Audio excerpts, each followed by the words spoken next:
to take a look at the board going into Sunday if we know right now that winds might pick up, that there might be rain, if there's just crappy conditions to fire on someone a bit down the board. I'm not saying that a 200-1 Goddard is going to hit like it just did on the weekend, but someone who's like 3 or 4 back can really make a move. And it might not be who you like. I remember when Von Taylor won here. No one had Von Taylor on the checklist of guys running down Phil in the final round. At Mayo Experience.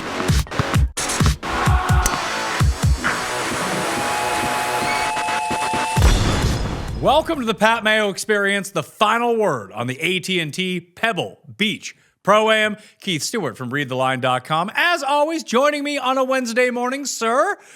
You're not at Pebble Beach, but you've been to Pebble Beach very many times. And you said that Torrey Pines was better than Pebble Beach when you like going there? That seems crazy to me. After doing like the flyovers, the views, everything I've been watching this week, Pebble looks so awesome. Well, Pat, here's the thing, and it wasn't hyperbole when I said that. The totality of Torrey Pines, the venue, the setting, the hotels, La Jolla, everything involved, for a guy in my standing in the media center, it's just a little bit of an easier and more enjoyable trip than, let's say, when I am going to Carmel by the Sea. You know, I stay over near the cannery and in the town of like Monterey, rather than like I'm not over there by like Clint Eastwood's house or Jim Nance's backyard or anything like that. I want to talk about the weather a little bit. It doesn't seem like it's going to be too gusty. Although, being a coastal course on the ocean, who knows? You might even get some hail in the morning. We've seen that before as well. But it does not look warm for the tournament this week. With the high temperature being below 60, it's in like the mid-50s the entire time. Does that change how you try to cap a tournament? Does that lean you towards a certain type of player versus another? Like, if they're from Florida or do their best work in Florida, is it like, okay, that's one thing. Because I leaned a lot of Euros last year, and I'm probably going to lean a lot of Euros this year.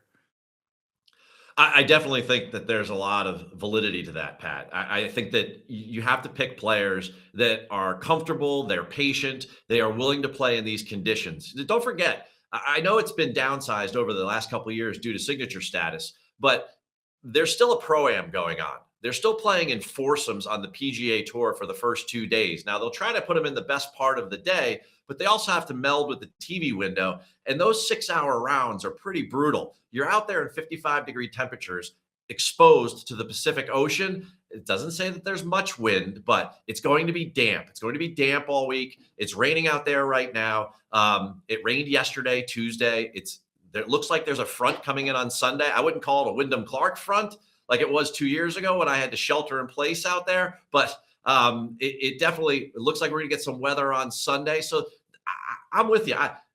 I wouldn't say that the guys are mutters per se, but I would take guys that don't mind playing a little bit of DP World Tour games. So yeah, the all Euro card might be where I'm leaning, and that's all I have so far in terms of the 3 for sure bets that I have in. I'm waiting for a better number on one that won't be a Euro player, but the early bets that I've thrown out, I have Straka,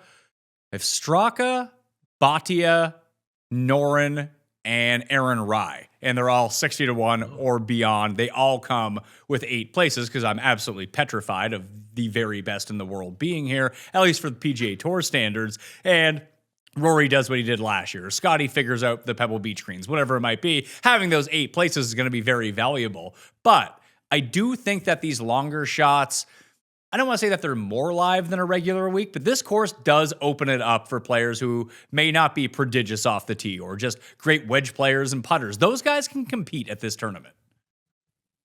I think that everyone can compete at this tournament. You look at that field of 80 players on the professional side, and much more so than last week. I think that you have an opportunity that 60 of the guys are probably live to contend top 5, top 3, and possibly win should Scheffler open the door. I mean, obviously he has to allow people to win other than himself at the way that he was playing over the last 3 rounds. I mean, he only spotted the field 10 shots on Thursday and then lost by 1. So if he figures out the driver, he's been testing drivers, he's been testing shafts, he's trying to get into the new driver. He says he believes in the new driver.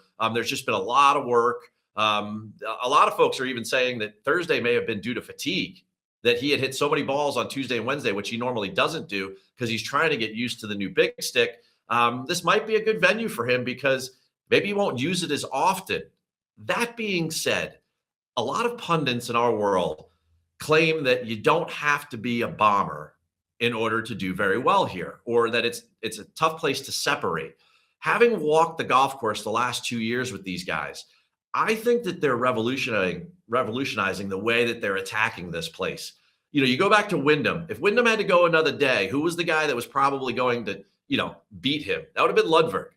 And there's two bombers right there. Last year, Rory took on some new lines, and it's not just at Pebble Beach, but at Spyglass, the guys are pulling out driver more and more and more. And with this cold, damp air, the longer you are, and the more you can use that club as an advantage. I think that's not to say that the Russell Henleys of the world can't contend, or the Aaron Rys, the super accurate guys, but I think you're going to see more and more bombers at the top of these leaderboards. So last year was a really bizarre one. And Blickle and I talked about this on the DraftKings show, that Rory is such an outlier when he's on that he dominated everyone off the tee. The lines that he was taking over the trees, making par fives into a driver and a wedge to get there in two, was not something that we had seen in the past. Like you said, we've seen it more in the past 2 years when we've had the better players out there. But even to look back at the rest of after Rory, who gained so much off the tee last year, he was first in strokes gained off the tee, and that was good for, what was it, like almost 6 for the entire tournament, 5.9. The rest of the guys at the top of the leaderboard are kind of the antithesis of that. They gained a bit off the tee, but like Shane Lowry actually gained a bunch off the tee, but no one would call him a bomber by any stretch of the imagination. You got Lowry, Glover, Russell Henley, Tom Kim, Justin Rose, Straka, Billy Horschel. Like, these were the guys that populated it last year. And I do think that you can separate with the driver, but I do think that impact is mitigated. That's why I think that the field is a bit more open, because you don't have to drive it super long and super straight. Like, you don't even have to drive it really all that straight at Pebble Beach, do you? The rough is not that penal. It's a pro-am. Yes, it is a pro-am, so you're going to get easier hole locations. You're going to get less rough. Pat, I'm not saying that this transformation has happened yet, but guys like Wyndham winning, guys like Rory winning have opened up players' eyes. You start to see it in practice rounds that these guys are taking on different lines. And if Wyndham and Ludwig hadn't been doing what they were doing the year before, does Rory just get up and just start ripping driver everywhere and gain 6 strokes? I don't know. He probably does, because it's Rory and he knows it's his best club in the bag. I think over the next couple of years, if this remains, and depending on where it falls on the schedule, or if it remains on the schedule, I think you're going to continue to see this evolution that on some of these classically designed golf courses, you're going to see these guys be in a little bit more attack mode than they have been in the past. That's all I'm saying. Is it something that I'm going to wait as part of like, my Keith's Keys of the week, the driver? No, but I think you're going to see more bombers pop up here than we're used to. That's all I'm saying. I can see it, but I think the Wyndham Clark one is a complete misnomer, because as I recall, and I'm looking at the strokes game putting right now for him in round 3 that year, I think he made 300 feet of putts on that day alone. I followed him for like 10 holes that day, because once it became a story and he was going for 59, I've never been on property for a 59. So I was like, I want to see one of these live. And I started following him, and the guy did make everything, but he got up on every tee and he just absolutely let the shaft out without even caring where he was hitting it. And, it wasn't the greatest of days. Obviously there was a front coming in and he wasn't really worried about where it was going. And I think at times that's just an interesting way to look at the tournament. If you're going to put 3, 4, 5 guys on your card, depending on how you want to deal with Scotty or not deal with Scotty, all I'm saying is that maybe putting one bomber on there where you've never done that before might have a little bit of an edge. Well, let's say we stick with the bomber. What do we want to go along with being a good bomber? Because last year, the biggest knock against Rory was, for years, Rory just can't hit a wedge. Once you get him 125 yards and in, he was absolutely abysmal. That changed for at least 4 months last year, and he got really, really good at it to complement him just mashing everything and getting into that range over and over. So would it be big driver, great wedges, can make a few putts? Would that be the ideal for you of that type of player? Yes, putts on POA. But again, those second 2 categories, Pat, are going to be far heavier, on the weighting than the driving is going to be. I'm not trying to play devil's advocate or anything. I'm just saying that this is something that I've noticed, having been there now like 3 or 4 times to watch the tournament. And when it switched over to signature, the way that the guys attacked the golf course just totally changed. So Where their landing areas were, all of it. looking at the best players right now for the past, we can even factor this out a little bit more. Let's go past year, and we'll take the past 30 rounds of data, just in case some guys don't have enough rounds to qualify, whatever it might be. And it's overall approach proximity from 100 to 150 yards, where we're going to see a boatload of approach shots come at, especially at Pebble Beach. Like those two ranges, 100 to 125 and 125 to 150 versus your regular PGA Tour event are just wildly disproportionate from what you're going to see with this course being so small. I'm trying to find the best bombers in here. There's just not a lot of bombers who are good from that range. It's really weird. Again, a big crack on Chris Gotterup was that the guy could bomb it and the guy has soft hands in and around the green. But, his approach play, his wedge play wasn't very good. You're trying to nail me into this corner on bombers. And I get it, right? Because I brought it up. But all I am saying is that just don't take everyone that bombs it and throw them aside this week. Yes. Is the golf course better suited for the Russell Henleys of the world? 100%. That's not what I'm saying. What I'm saying is that these guys are evolving in the way that they're playing this golf course, and length over at Spyglass, albeit just 25% of your score, is definitely an advantage, especially when you start playing some of those holes where you're climbing back up the hill or you're going up and down on the hillside on the back nine. I don't disagree with you about the bombers, but when we start talking about the Russell Henley types or the Seb Strakas or the Aaron Rise, a lot of the guys that I've went on that profile of player, it's not that I think that they're going to do better than just any of the bombers, because most of the best players in the world are bombers, that they do a lot of things well. It's when we get to the decision between, do you want to roll the dice on a Jacob Bridgman or Marco Penge? You'd be like, well, this kind of fits Bridgman a little bit better than it really kind of mitigates the one big thing that Penge does, and the rest of his game can't really compare to almost everyone else in the field, at least from what we've seen, versus that type of player. And I do think that the lower end type player, like if we were playing at the CJ Cup this week, we're like, oh, all bombers. Even last week, like how many non-bombers did we really see pop up? There was a few of them, and most of those guys were still really good off the tee, like a Siwoo, for example. Siwoo's not long off the tee. The only guy who sucks off the tee who ended up in the top in Phoenix was Hideki. Yeah, that's pouring salt in the wound right there. That Hideki loss was a tough one. I mean, you're going down the right road. All right, there's 3 keys that I have labeled, and I'm putting in read the line. And the first is obviously that, I need a wedge wizard. I need a guy that can control spin and trajectory. It's going to be important. With the amount of rain that they got yesterday, and they're getting more rain today, and with that damp climate right there on the Pacific coast, the greens are going to be spongy. You have got to be able to control your spin. 3,500 square feet is half the size of the greens from last week on average. Half. So the target is super, super small. And in the case of Pebble Beach, they are on all sorts of weird hillsides. So you've got to stay below the hole. You cannot get sideways, and you certainly can't go long.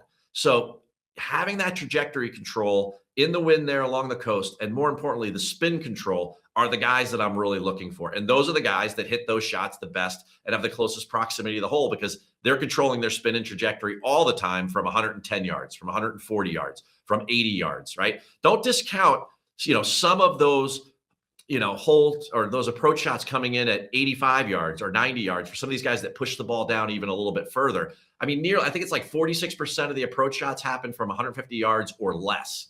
So half of your approach shots, which are basically, you take away the 8 par 3, well, 7 par 3s, because there's the one short one, number 7. But now you remove those shots, you have a very, very high amount of accountability for these wedge shots, and you've got to be able to control them and not spin them off the green. That 4th hole at Pebble, I could stand there all day, because it's 340, it's straight up a hill, there's a cliff on the right, there's all sorts of bunkers on the left, and you can either lay up or drive it way up there, but the green is so sloped and it's so narrow and thin as you face it. And guys miss that green all day, and they spin it off the front, and they do all these different things. And then a good player comes through that can really control their trajectory and their iron game.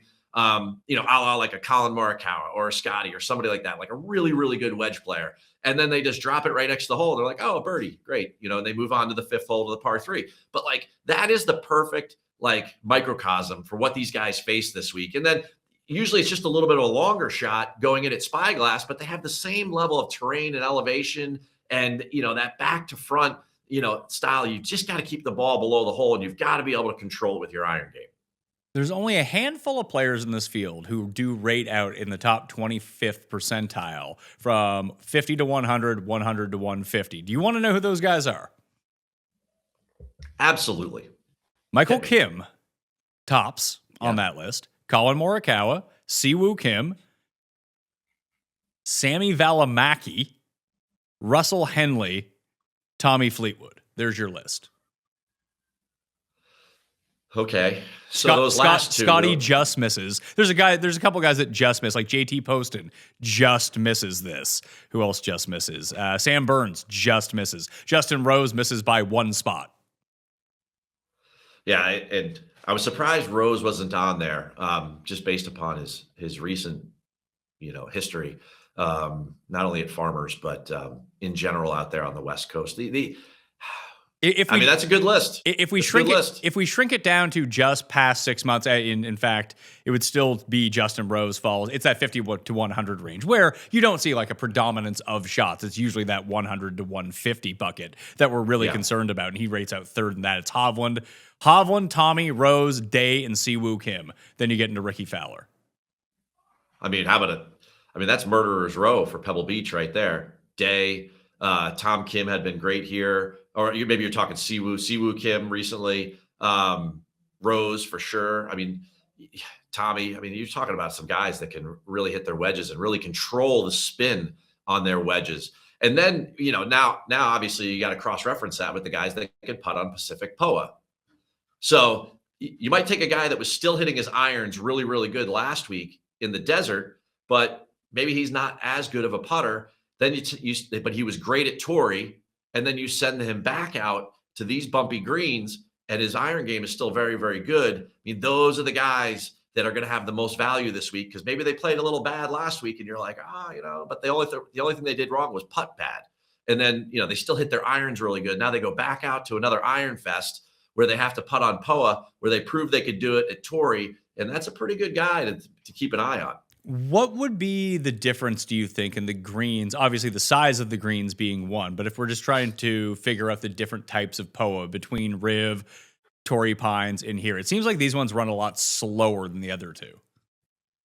They're slower because they're slopier, meaning that they have to run them slower because the wind can kick up. But if they know that the wind isn't going to be a serious issue, then they can run them a little bit faster. But the greens, the way that they sit, they're so small and they're so slopey, which is what, when we get into short game, which makes it so hard to get up and down there, which is what, when they get to a US Open in the summertime and then the place is baked out and you can't hold the greens, that's what has made Tiger's 2000 such an amazing feat, was that he just didn't make any bogeys for like days. It was crazy. He kept getting up and down. He kept making 7-8 footers.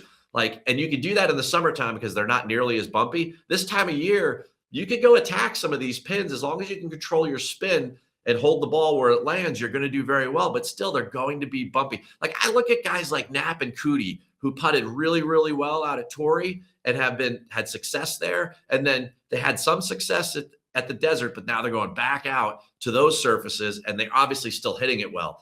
Those are guys to me that seem like they catch my attention.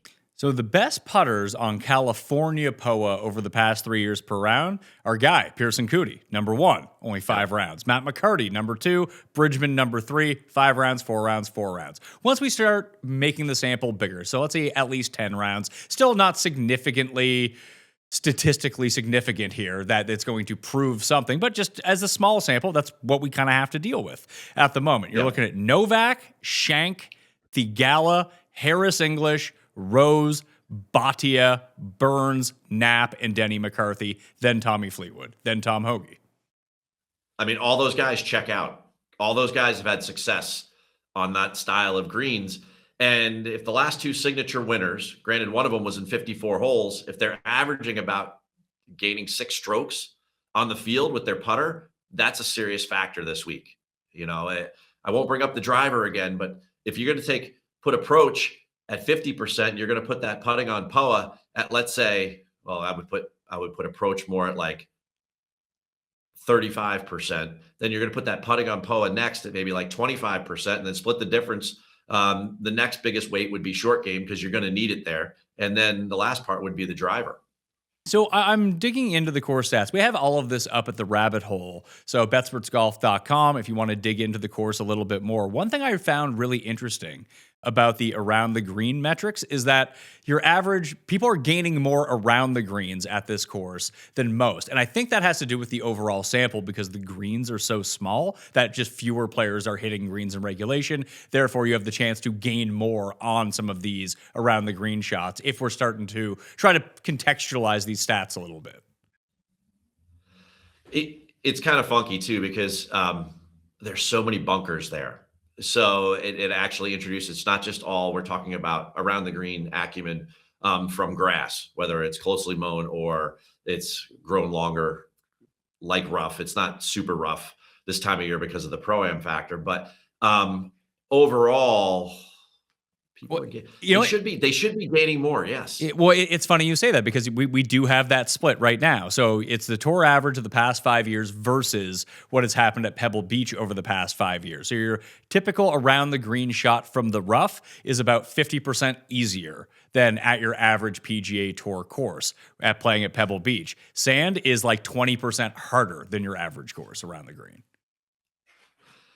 I mean, that measures out the bunker. I mean, there's 116 bunkers on the golf course at Pebble Beach. Now, I get it. A lot of those are fairway bunkers, but every single one of those greens is just covered in bunkers. I mean, there's 6 around the 7th hole, and that's only 105 yards long, straight downhill.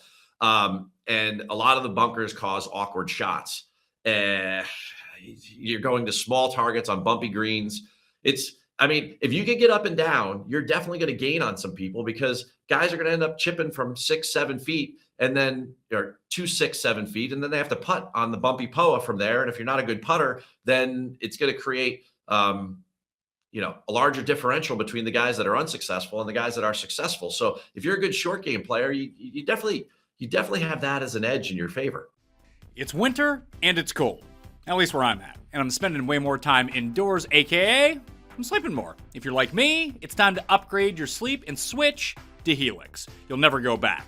I took the Helix sleep quiz. It matched me to the right mattress for how I actually sleep, not how some showroom goober thinks I sleep. And since it's been all restful nights, no tossing, no back pain, and my sleep tracking actually backs that up. My deep sleep numbers off the charts, good, way better than before. We've got more than just one Helix in our house now, too. Just threw one in the upcoming baby's room so I can get back to sleep quickly the moment that the baby goes down. Helix builds mattresses for different people, not a one-size-fits-all nonsense, because that wouldn't make any sense. There's free shipping in the United States and a 120-night sleep trial with a limited lifetime warranty. Go to helixsleep.com/Mayo for 27% off, site-wide exclusive for listeners of the Pat Mayo Experience. That's helixsleep.com/Mayo. Do it now! Using a VPN is like wearing pants online. All your activity is encrypted and private, hidden from trackers, snoopers, and data brokers. That is why you need Surfshark. Surfshark can help you avoid dynamic pricing by connecting to cheaper locations to save money on everything from flight tickets to hotel bookings. You can change your virtual location to safely stream content from home or unlock regional shows and movies that might be restricted in your current country. With Surfshark, fast connection speeds are guaranteed across their extensive network of servers in 100+ countries. And the Clean Web ad blocker is an efficient feature that blocks annoying ad trackers and malware before they even load, resulting in a faster, cleaner, and safer browsing experience. Secure your privacy with Surfshark. It's completely risk-free with their 30-day money-back guarantee. Right now, go to surfshark.deal/PatMayo and use my code, PatMayo, for 4 extra months at checkout. That link and code are in the show notes and description. If you could build the optimal player for Pebble Beach, what would they look like, do you think? Can't say Scheffler. Or Tiger. No, yeah. Yeah, well, Tiger these days is a little tough. Man, it would be like Tommy or Russell with just a little longer off the tee. That's what it would be. It would, I'm not saying they need to be, got her up or something like that, but it would be Tommy or Russell. I mean, those guys are just so good in damp conditions, controlling the flight, controlling the spin of the ball, even up to the average par 4 or par 3 length over the 8 holes is 170 yards. Well, that's like an 8-iron for these guys. And maybe for Tommy and Russell, that's a flighted 7 or depending on the situation, uphill, downhill, wind, etc. But like those guys are just so good at those shots. And that's what you get a ton of here. Tom Hoagie in his prime, that sort of thing. That's the type of person that I would build. So when we think about the approach, because there's still the full complement of par 5s, and that's something that gets, I don't want to say underreported, but we don't think about it as much. Eagle generation is a key to winning here, isn't it? Yeah, for sure. Basically, only the 14th hole at Pebble Beach doesn't really give many people other than Rory the option for eagle. Without holing out. But I know that the par 5, the first hole says 595 at Spyglass, but it goes down like an elevator shaft. I mean, it's one of the most beautiful tee shots. It looks out over the Pacific Ocean, over the tops of the cypress trees and everything. It's a 595-yard par 5 that goes straight down a hill. You could hit it 300 down there and get it rolling. You can get to that green in 2. It's accessible. The par 5s are gettable there. It always surprises me that the par 5s, the players don't gain more, but I guess everybody's getting them like they are in Scottsdale. So it's kind of a level playing field. The par 4s are really where you can make your hay with a wedge. I mean, I think it's like 12 or 13 of the 20 of them are under 430 yards. So based on what we've talked about, I was creating a model as we were going through this. So if I just kind of jump into it, here are the things that I've put into it so far. I have strokes gained putting on POA over the past 3 years, sand save percentage, strokes gained off the tee, we'll just settle there. Strokes gained approach, par 5 birdies are better, proximity 100 to 150, overall proximity from 200 plus, and then birdies are better just overall. Because we do want guys, you see a lot of guys that are very streaky pop up on leaderboards at these courses. Dudes that can reel off 4 or 5 birdies in a row because they get hot with their wedges. Yeah, the only thing I would add to that, and maybe it's covered in all of that, No, but it's the old hit me. It's the old birdie to bogey ratio. So like bogey avoidance. The reason that those guys can pop and make so many birdies is because the golf courses effectively both play like under 7,000 yards. They're short and they have 4 par 5s each. I mean, that's very, very scorable, but you just can't run into the random bogey from time to time because you get sideways on a green or something like that. So I would want to account for that. So I'll throw that one in. How would you like to distribute that if we're trying to build our optimal player here? Where do you think that goes to? Oh, it's probably half as important as your birdie or better. Okay, scoring. but like approach, you said right around 35%, and that's we can divvy that up between strokes gained approach and the 2 proximity ranges that we have in if we want to. I think now that we've created that many categories, you're probably sitting at about 30% to cover all of your approach factors. And then off the tee, you'd say right around 20%? Yeah. And so, equal that. Actually, maybe 15. I'd go 20 on short. And then what's that leave us? The short ice have sand saves and I have the putting. So we can go 10-10 on each of those. Okay. Then we have par 5 birdies are better overall, and bogey avoidance. So we can kind of divvy up the par 5. We can go like 10, 10, 10, and then like kind of redistribute elsewhere. We can actually give a bump up to, let's say, we can go. I'd love the bump the putting. Bump putting to 15? At least, yeah. All right. Yeah, and if you had to pull some away from the driver, that's fine. Okay, so we'll go back down to 10 for that, and we'll stick bogey avoidance at 5 as well, because we do want guys just primarily obviously you want to avoid bogeys, but primarily you want to be making birdies. So if we just generate that out, we'll see if Scotty comes up number 1. He doesn't. Scotty's 4th in this, so this is probably not a very good model. Unless we think that Scheffler shouldn't be the overwhelming favorite this week. The results are Morikawa, Fleetwood, Cootie, Scheffler, Knapp. How far does that go back? Well, I mean, it's different for each of the rounds, really. Some of them is like the putting. Okay. The putting has to be. I put putting at the past 3 years, and still some guys only have 4 rounds. Geez, then we didn't wait putting enough because Morikawa is horrific with the putter right now. Yeah, but he's right now. But on POA over the past 3 years, he's actually been pretty good.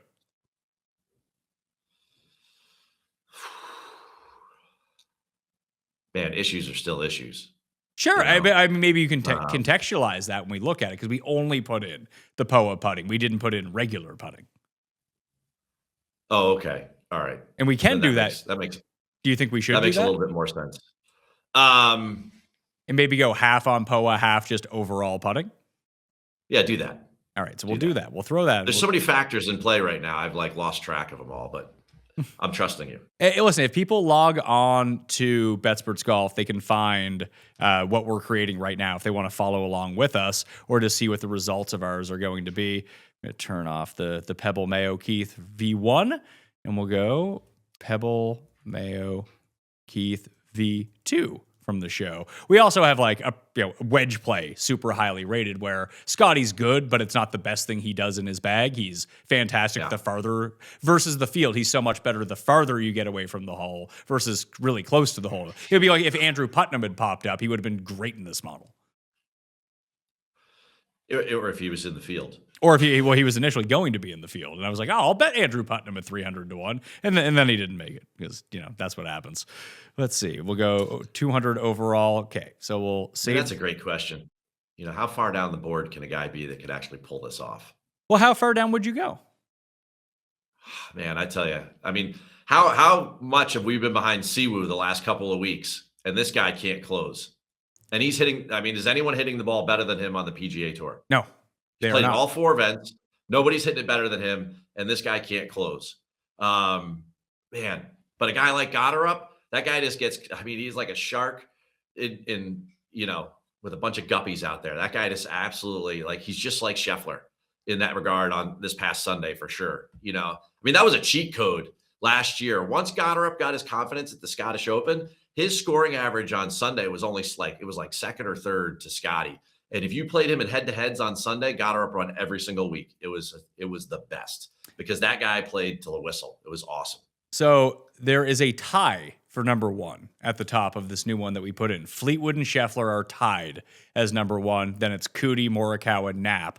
Then it's Novak, McNeely, Shank, Lucas Glover, Keith Mitchell, Victor Hovland. Hovland is super interesting to me this week.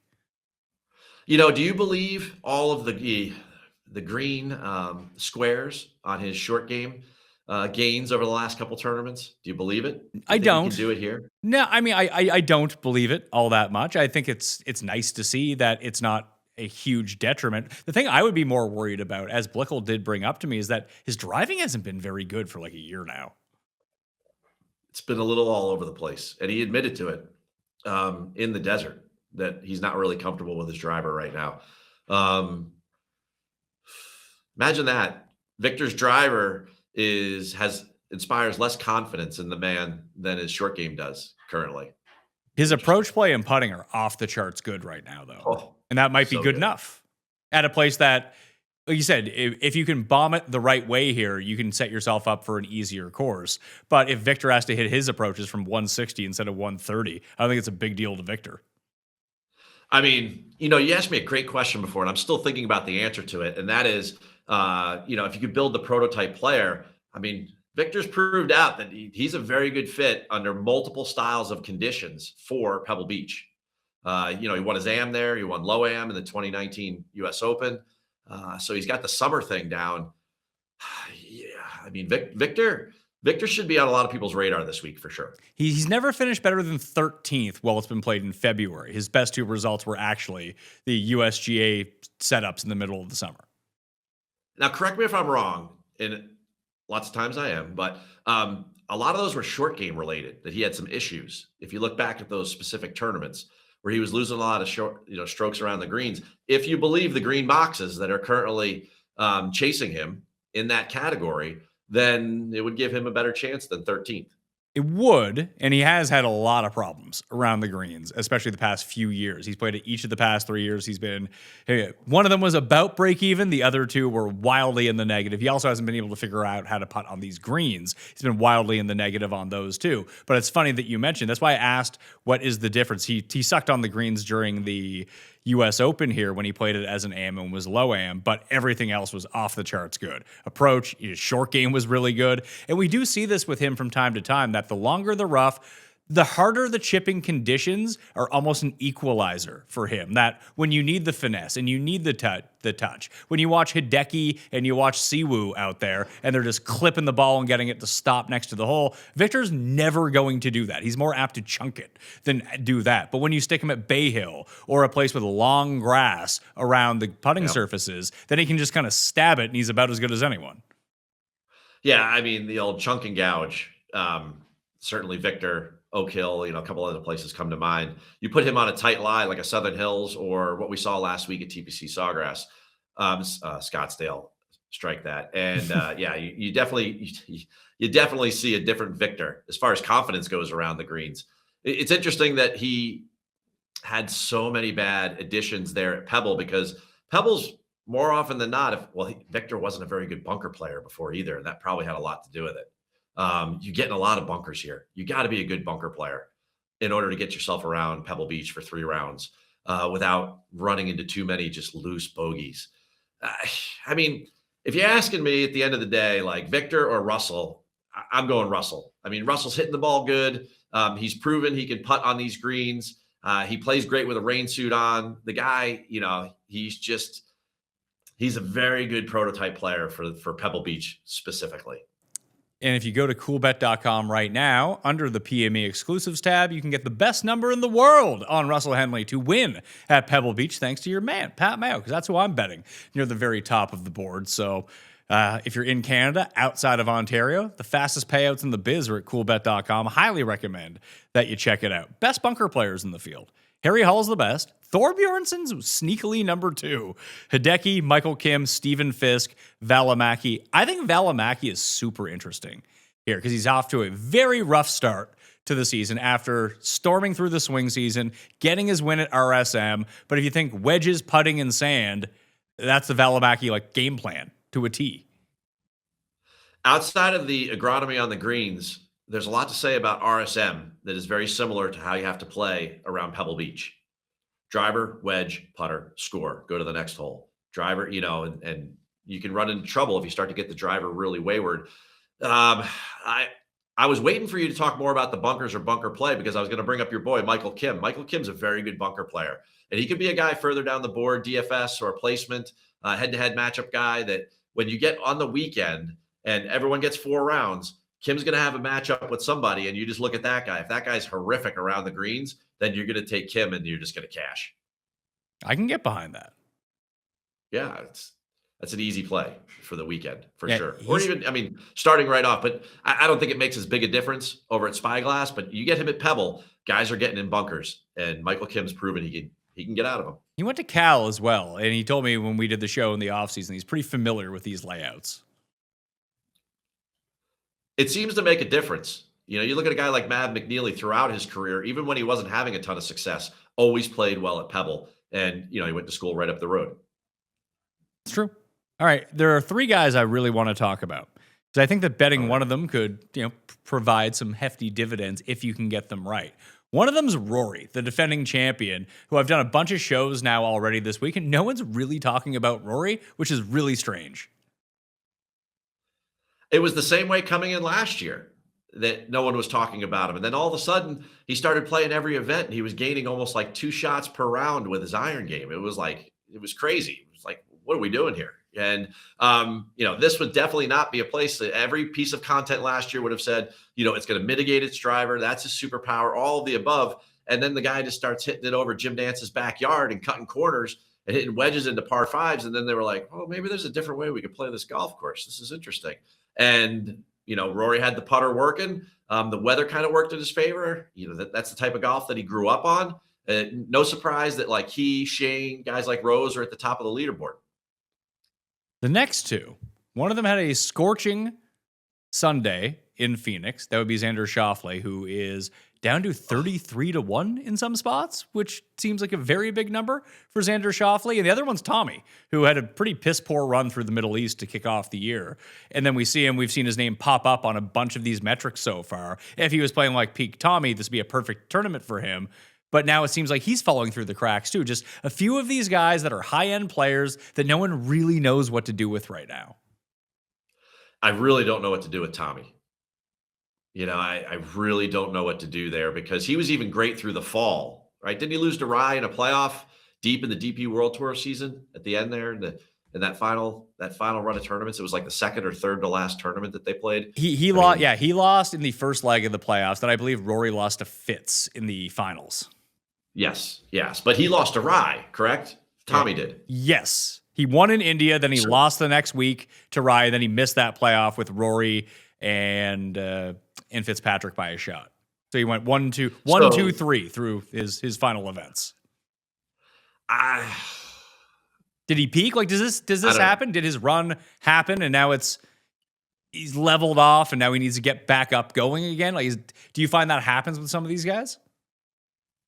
I mean, they're definitely better off, Pat, when they're playing consistently. And I'm not saying they need to play every week, but that when they're playing every like 3 or 5 weeks, it's easier for them to maintain than it is when you start to take some substantial 6-7 weeks off.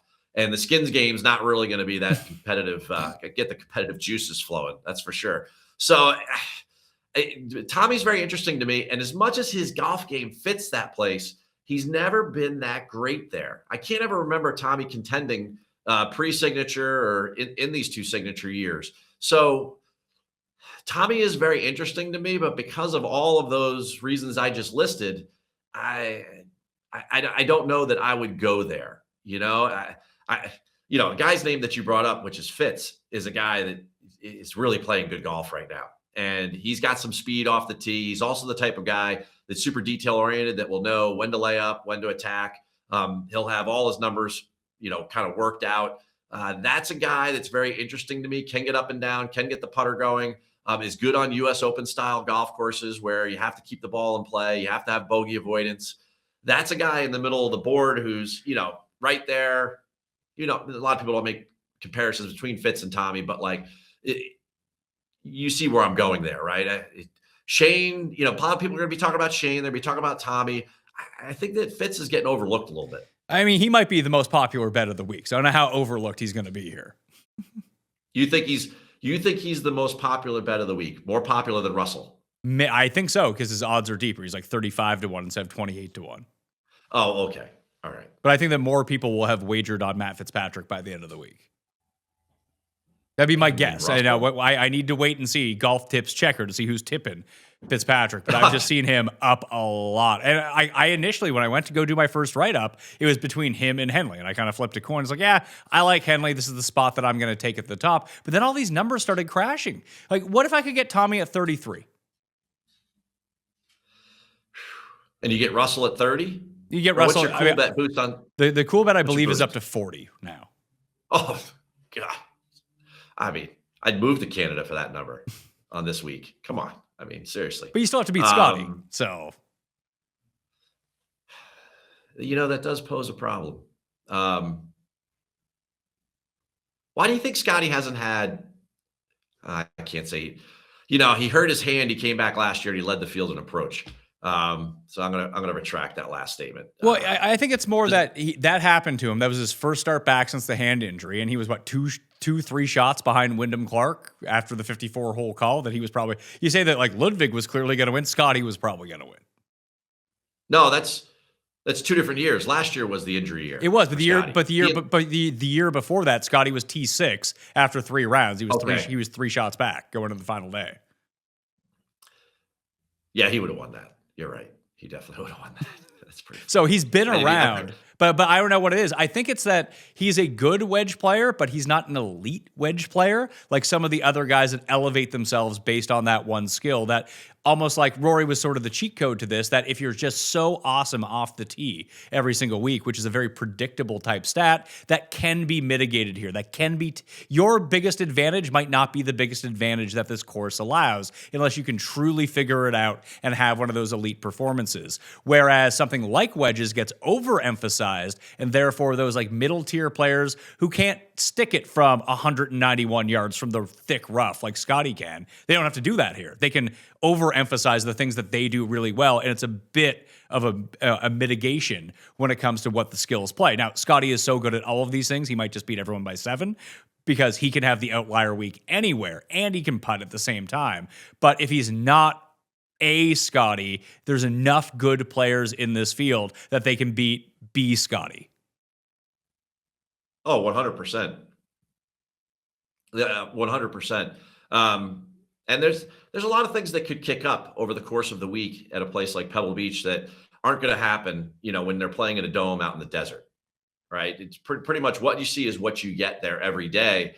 There could be some wild antics. It could even be from an amateur, Pat, that kind of disrupts his round and sets him off for 2 or 3 holes. And then, he loses by a shot again. It could be any number of things. Maybe he doesn't figure out the driver this week again with the TaylorMade guys. It seems like that was a little bit of a struggle. And yes, he came back significantly over the weekend. But, at this early part of the season, when he's trying to figure some of these equipment things out, would be the time that you would have some hope. But then again, everyone's going to tell me that hope's not a strategy. But against Scotty, you definitely need some.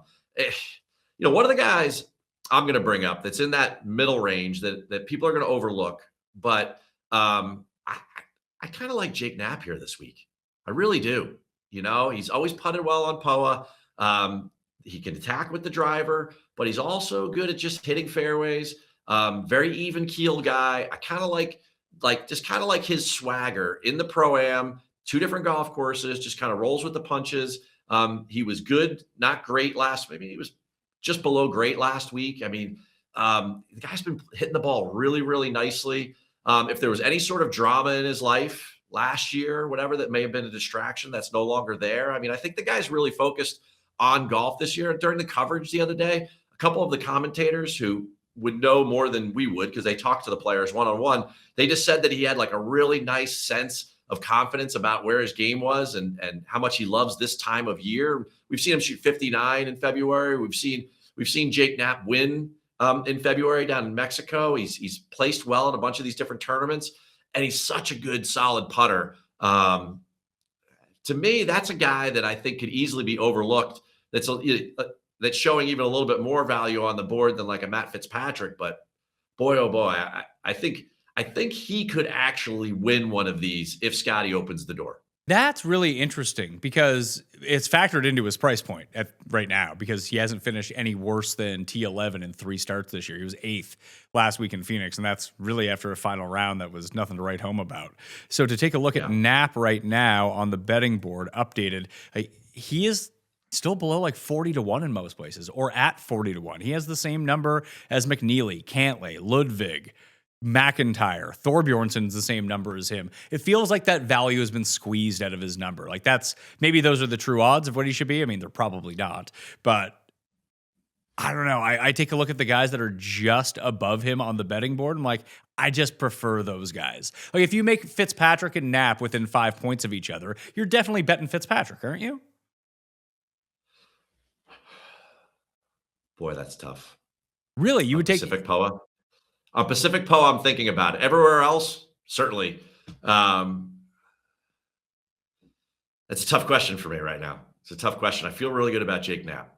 Okay, I like Jake Knapp too, but to win at 40-1 when I can get, listen, I don't know if this guy has a better chance to win or not, but like Straka is doing everything besides making a 2-foot putt this year. He's being awesome. Like everything that people see in Henley this week, Straka is actually doing. He's just not making the putts. Flip his putter, which is something that he either putts poorly or putts great. If he just keeps the rest of his game, he's almost double the price.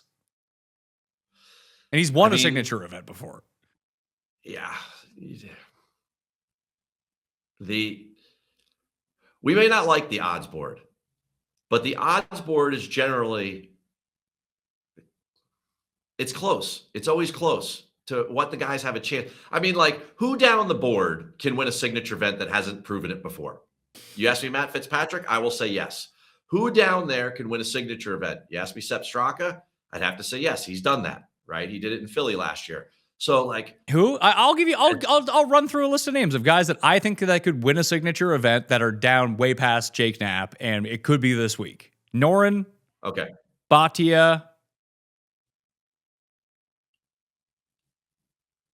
they could really win one. Because like there's guys way up that board like McNeely and Siwoo, and we've seen what they're bringing to the table. Sure, but I mean, I think those are two right there from just down the board. I would even throw Rye into that conversation as well. I've seen Rye win big tournaments, just not in America. And this is a perfect type of course for what he does well. Hell, Sam Burns has never won a signature event. He's 60-1. Yeah, did you see Sam Burns last week? Because I didn't, because he wasn't in the coverage. That's okay. We're at a completely different style of course for him now. I don't love him this week, but I do think that there are players, again, I mean, Jake Knapp's going to win at the Cognizant this year. That's what's going to happen. All right. Well, I hope that no one hears that's setting the lines that week and they give us a nice juicy number. Oh God, he's going to be when the lines open. If he continues, he doesn't even need to top 10 the next 2 weeks. If he has one good performance either this week or next week, Knapp is going to open at 14-1 at PGA National. And what will Brooks's odds be at PGA National that week? 25 probably. Oh, that's a killer. I don't know if Lowry and Straka are going to play. If they're there, maybe it pushes some of these guys down. But if they're not there, Knapp is going to be the betting favorite. It's going to be a tough one to show up for a lot of these guys because then they got to go back to back Bay Hill into players. Oh, for 100%. So I reran the model that we did, by the way, because I had POA on for everything in that model that I mentioned earlier with those results.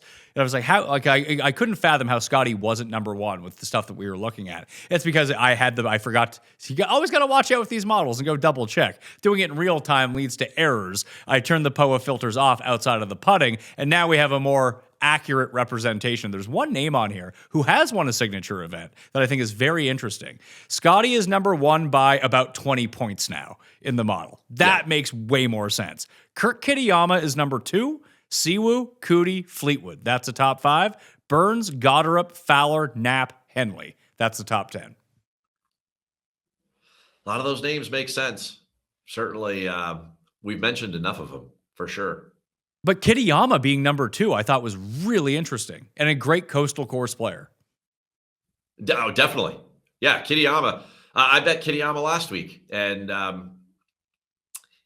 he did Kitayama things. The putter didn't really work.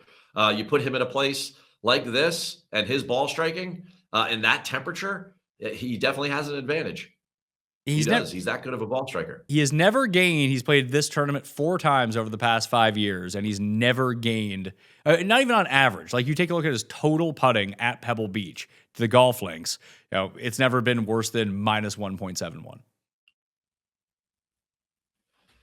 What a great way to phrase that. It's never been worse than, yeah. Yeah. Like that's as good as it got. Actually, sorry, 1.12 was his best performance on these greens over 2 rounds 2 years ago here in his 4 starts. But guys can be different as well. Having experience on it means maybe you start to figure it out as well. His off the tee, his approach, and around the green here have been awesome. Yeah, he might be a good player for Sunday for some head-to-heads because when the weather and the wind starts to kick up, wind, we're looking at 20 miles an hour. You're going to have gusts on top of that. They're all stuck at Pebble that day. They're going to be unprotected. And then the rain's supposed to start around, 11 a.m.-ish right now. If you look at the forecast, that'd be a great guy in a head-to-head matchup on Sunday because he's going to ball strike the heck out of it. And he'll put himself in position to shoot a decent score because his ceiling his floor is so high with his ball striking. And we have that European Tour experience from Kurt Kitayama as well, where he made his bones. When he won over there, he won at coastal courses. Now, one of them was in Oman. I don't think that he was getting super high wind, lots of rain, and 50-degree weather in Oman. But, he has played most of these link-style courses, coastal courses, all throughout Europe. I think that he would be more acclimated to a course like this than a lot of your run-of-the-mill American players, where he has that experience. Brooks was always like this, too, that Brooks was just good in really bad conditions from coming up on the Challenge Tour. It definitely fosters something in these guys. Certainly the way the guys grew up that, on the British Islands up there, the Irish guys, the Scottish guys, the English guys, they're all tough when they come to these conditions. And it was no surprise you see Rory and Shane last year. Remember that it was a pretty tough Saturday last year, right? conditions wise, if I remember correctly. It was very foggy. The ball wasn't going all that far, and that's when Rory, Lowry started making their move up the board. Rose made a move up the board, like those type of guys. And I think that we might see that. Would you hold back a unit or two to take a look at the board going into Sunday if we know right now that winds might pick up, that there might be rain, if there's just crappy conditions to fire on someone a bit down the board? I'm not saying that a 200-1 Goddard is going to hit like it just did on the weekend, but someone who's like 3 or 4 back can really make a move. And it might not be who you like. I remember when Von Taylor won here. No one had Von Taylor on the checklist of guys running down Phil in the final round. Absolutely. I think that that's a great PSA right there, because as we really start to see the tournament develop, and who seems to be the best at Pebble Beach for a first couple of days, you could be sitting with somebody that starts relatively early in the morning. It could be a guy like Jason Day that has a ton of history there, can get the putter going, very comfortable on that golf course. And there's a nice, big, fat, juicy number on him. And you say, geez, this guy's been playing good. He's had a couple bad breaks throughout the tournament, but then going into the last day, these leaders are going off. It's going to be uglier then. I feel like this is the type of guy who's done this before, who could shoot 64 around this place and maybe jump the leaderboard. So I think it's a very valuable point. 2 last things. You kind of evaded my questions on Xander Schauffele. Where do you think he's at right now? I think he's at a similar place that Patrick Cantlay is. But he's so much better than Patrick Cantlay. Come on. We get 2-time major winner against a guy who hasn't won in 4 years? Oh, yeah. You're 100% right. But it's funny because, we all forget Xander won in the fall. Yeah. And, I don't know. It's tough to have something like a rib injury, Pat. It's not like, a broken arm or something like that just heals and then you go back to, like, Xander's golf swing is so rotational. And that became such a major part, especially when he started to hit the driver a lot further when he went into that 2 major win season back there in 24. I think he's lost a bit of that.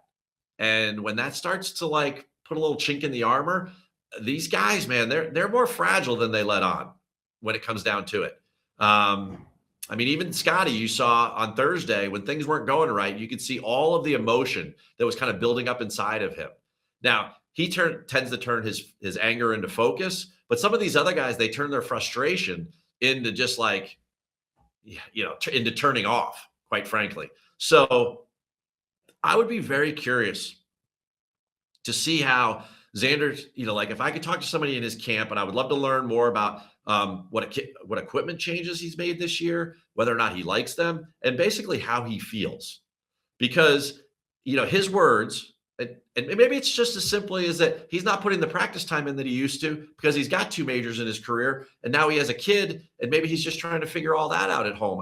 I'm not quite sure, but in Xander's words, even he was surprised how good he played at the Ryder Cup. He didn't expect anything there, and he played quite well. But he did win in the fall, but all of last year, even with all of the top 10s and top 5s that he had, he still did not have those Xander style of tournaments that we became so used to.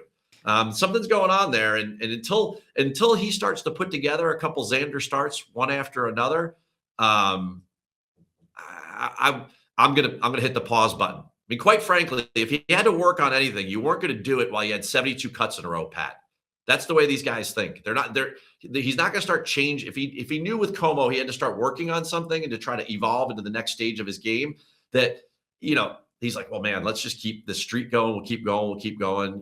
I'll win every once in a while. So be it. But at the end of the day, like now they've drawn a line in the sand. They're starting over. You might see him building up towards Augusta. And in the meantime, you're going to see some collateral damage. And it wouldn't surprise me at all. That's the way the elite players kind of gear up for major season. His around the green game has been piss poor this year, but he played so well in that final round at Phoenix. It kind of stood out to me. But he had 0 pressure. He was playing on the opposite side of the course as everyone else. So there could be something to that as well. But it was nice to see the driving, the approach play, the putting, that all came back all of a sudden. So that was helpful to see. Who are you betting this week? Henley. Just Henley? For sure. So Henley. Me and you were on Henley. No. Okay, we can do that. I love Henley. I like Knapp. Knapp? I like Jake Knapp. Yes. Now, somewhere there in the middle, I haven't come to terms with everybody yet, but I had this question in my head, which I asked you earlier. It's like, who could be the next guy to win a signature event? Obviously, I'm putting a stake behind Jake Knapp in order to do that. Could it be like Jacob Bridgman just keeps hanging around and he keeps hanging around? And there's a guy down there that can putt on POA. He's a very, very good wedge player. These two golf courses tend to really let the field into play. Sepp Straka gives me, he gives me some pause as someone to look at. My mind is not totally made up yet, but those two for sure. I've already bet Henley, and then I'm definitely going to go along with Jake Knapp. I don't think that his number is going to creep any lower. And in fact, anything, I think it'll go in the other direction tomorrow. I'm with you. On Wednesday, you can probably get a better number on Jake Knapp as the closer that we get to the tournament. You can find all of Keith's picks up at Read the Line. That'll come out on Wednesday from Keith. My newsletter is going to be available on Wednesday afternoon as well, which will feature all of my final picks, all of the weather updates, the DraftKings ownership. It's completely free to join Mayo Media Substack. You can just hit the description or just go to Substack and figure that out. Or you can find it up at betspertsgolf.com as well. For one and done, I used Goddard in the race for the Mayo Cup last week. So I jumped up to 200th place from 4,500th to 200. But now we have almost $4 million to the winner here. I looked at the top of the leaderboard in the one and done, and the amount of money that's in first place is almost equivalent to what the winner gets this week. Holy, yeah, already. So after 4 events, the leader of the Mayo Cup is at like 3.5 million. He's at 3.7. So even if you had 0 and you won this week, and that guy got a 0, which is impossible in a no-cut event. Although I've made it happen before in the past when they had to put in the rule that you actually had to show up and if you just was it Berger who did it? Came up, hit the shot at the no-cut event. His driver on the first hole then withdrew so he'd get his money. Or how about the time that? No, I think that's the one that I'm thinking of. Yeah, I think you're right there. So you got to play a little bit more than that. But I was thinking for one and done, Xander was actually a name that popped up to me because, listen, I have 4 teams I'm going to run through. I'm also in the $1,000 one that you can go safe. You want to use a higher end guy here. Do you want to burn? Is this the one where you would burn, let's say you had one team and you have Scotty. Now, this is the type of tournament where you'd want to use Scotty, where it's an elevated event. It's a huge paycheck. These are the type of events that you save Scotty for. Is this the course where you would use him? It would not be for me. I think he's a better match for TPC Sawgrass or certainly Muirfield Village, which are both, huge purses. It would not be for me. There's too many factors that kind of would. Luck plays too much of a role when you're out at a place like Pebble Beach. And not only that, but the golf course is so short. For me, I would just go for somebody that's like a perfect fit that's playing well. I think Henley's the way to go. I know it'll be super popular, but it's early in the year. And if you give me 3.6 million, I'm good with it. So Henley would have been my stake claim of who's going to be 20% owned this week in the Mayo Cup. It would be Russell Henley, and maybe I will filter him through one of my 4 teams, but that's just not how I like to play one and done because as much as I like Russell Henley, shocker alert, if you've been following my bets, I never win any of these bets, so he's probably not going to win. That I would rather pivot off of him to an equivalent type player. This is a spot where I'd use Tommy. No one's going to use Tommy, I'll use Tommy. Maybe he just shows up. When I look at odds, when I look at win equity, Tommy's way ahead of Henley. Win equity on the PGA Tour, Tommy's way ahead of Russell Henley. Yeah, well, this doesn't count historic data. It counts the projections of when you run simulations of a golf tournament. Tommy's been pretty high in win equity, not as much as he would be now because it's the best he's ever been playing. But he would always have 2-3% win equity. He would just never win. And Henley probably overachieved on that. But if you asked any sort of projection system or any sort of simulation, who has a better chance of winning this tournament, Tommy Fleetwood would be the answer. Oh, yeah. 100%. But no one's going to use that. But he might be 2% owned and Henley might be 20% owned is what I'm getting at. If you used, no one really used Rory here last year and then he just wins. Yeah, and you're still getting 3.6 million. And as it turns out, if you can get ahead in one and dones, then you have a huge advantage over the field. And I bet you a lot of guys are going to save Tommy. They're not going to use him this week because he hasn't played in the PGA Tour yet. And I'm sure there's a ton of people that are saving Tommy for either the Open Championship or for Shinnecock. You could see a lot of that. I completely agree. So I think that right now, if you're going to take a shot at the top of the board, which you should, although this, as Keith mentioned, this is kind of the one, this and Travelers, I suppose, would be the two signature events where you can kind of get away with using a mid-tier guy. But in the big one, I might be just rolling the dice on Tommy, saying he has a good week and hoping that Henley falters with that pick versus my Tommy pick. And I just gain a big edge in that situation. In the big contest, I think you got to swing for the fences. Yeah, I mean, do that every week. Even in the smaller contests, just I don't want a signature event to go through where I'm not using one of the top end players. And there's 12 of those? Pebble, Genesis, Bay Hill. I guess the players technically counts. That's a signature event. Oh yeah, anything that's over like a $3.5 million purse. Heritage, right? Memorial. Is the Doral one? Is that a signature event? That's a signature. That Quail, Travelers. So we got 9.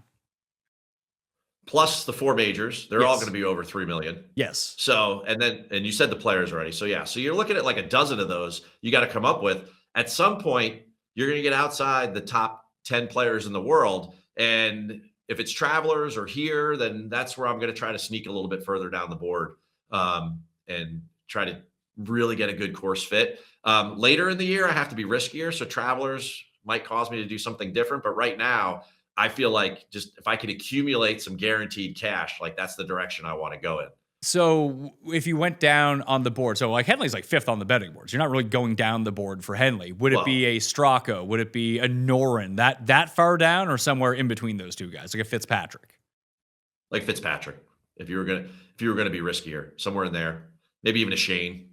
Shane's a good call. I like Shane. Maybe I'll move to Shane. Yeah, instead. maybe one of those two guys, and both those guys fit the weather bill per se. For sure. Good in a rain suit. Yeah. All right. Either one of those guys would get the job done for sure. You've answered all my questions, Keith. Do you have questions for me? You have not yet answered all of my questions. So, first one up. Do you think that Pebble Beach is a good PGA Tour venue? Yes. I wish it was in the summer. Agreed. Well, you'll see that next year in the U.S. Open. I will, but I enjoy the U.S. Open here so much that the Pro-Am thing kills this tournament, and it's better now. It's the only signature event that I actually like more than the event that it replaced in a weird way, because I felt like it brought some prestige back to this event. It's probably the most iconic course outside of Augusta that people can just instantly recognize and know all the holes at. It's very scenic. It's not that warm this time of year at Pebble Beach that I would like to see it in slightly nicer conditions, I guess. Missing that trip this year, it's not much warmer where I am. Let's just put it that way. Next one. If you could go to one concert present day, who would you go see play music? Oh my God. Would have been Beastie Boys, but I saw their last show ever before MCA died. You're a Beastie Boys fan? Yeah. Oh man, I love the Beastie Boys. Yeah, Bonnaroo 2009 was the last show they ever played. Yeah, MCA. I was there. That was fun. They brought Nas out. Who would I go see now? No idea. Pass. I haven't listened to music in ages. Ooh, you don't listen to any music? You don't have any playlists, anything? I have a running playlist. Unfortunately, most of the artists on said playlist do not play music anymore. Is Motley Crue still playing? Can I go see them? Present day does make it tough. I'll have to change that question. Like 6 weeks from now, I'll come back and I'll say all time. And then you're going to say Beastie Boys. Boom. So I already answered my own question. All right. Who plays better this week, Rory or Tommy? Tommy. On a scale of 1 to 10, rate the Super Bowl halftime show. 6. Wait, whoa, which one? There was only one Super Bowl the Bad Bunny one. 6. I'm not a big Super Bowl halftime guy. Yeah. I just needed captions, man. Every video on my phone has captions, and that one didn't. 160 million people or whatever watching. All right, and I digress. Can Siwoo Kim win a signature event? Yes, of course he can. What is your favorite dessert? That big dessert guy. Cheesecake, I guess. Man, you are an interesting cat, my friend. I'm gonna have to really start digging deeper on my rapid fire here, because I'm not even scratching the surface. No dessert, no music. You're tough. I'm not going to crack you. Let's see. When you appear on camera, Keith, as you probably know, desserts are where those pounds pile up. Yeah. I mean, but every once in a while, I mean, you Yeah, have to and have a sweet tooth for something, right? I'll have a very thin slice of cheesecake because the only reason that I eat it is I don't mind it, and it's offered basically everywhere. One last question for you. Will Scotty win this weekend? No. Fair enough. Take us away, Pat. That was the final word on the AT&T Pebble Beach Pro-Am. Keith has a newsletter. You can get it sent to you at readtheline.com. You can also join his YouTube channel in collaboration with this episode at Read the Line on YouTube as well. Sub to Mayo Media Network, sub to the audio podcast. I'll be live 8 p.m. Eastern Time on Mayo Media Network taking your questions Wednesday night about the AT&T Pebble Beach. So, we'll see you then. Mayo Experience! Experience!